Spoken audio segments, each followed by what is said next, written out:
Южный хуҗалыгы кырларында комбайннар бер генә минутка да тукталып тормый, әлегә һава торышы төннәрендә коры тора. Шуңа да игенчеләрнең эшне кыска срокта башкарасылары килә. Быел игеннәрне җыеп алуы да күңелле шул. Биек булып үскән тук башаклы кырда 1 гектарда уңыш 41 центнер чыга. Урып җыю эшләре хуҗалыкта алтын урталыкка җитеп килә.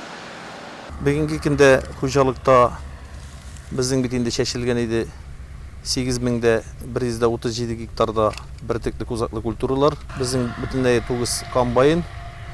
Алар үзләренең куелган нормаларын 1,5 көндә үтәп баралар.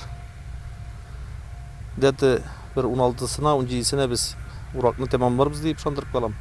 Бүгенге көндә районда уңыш барлык мәйданнарның 50%-ында җыеп алынды.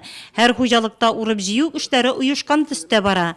Нурлат районы кырларын министр урынбасары Илдус Габдрахманов та карады. Быел игенченең тырышып куйган хезмәтенә табигать тә булышты. Җирләрдә дым сакланды ди министр урынбасары.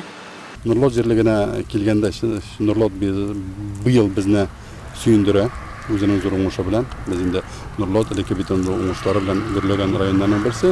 Ахыргы елларда берникадәр позицияләрдән чигелгән иде. Быел шуннан да 40 центнер республикада 2 район бара. 40 центнер уңышкаганда бер саның Заир районы булса, икенчесе Нурлат районы. Әле басуларны бер өлешен карап чыкты. Шуннан да уңышлар мул. Һәм икенчесе күзгә ташланган бер технология басулар чисты һәм технологияны җиренә җиткереп болсын дип эшләгәннәре күренеп тора. Илдус Габдрахманов районның барлык хуҗалыклар кырларында булып, урып җыю компаниясенең барышы белән танышты.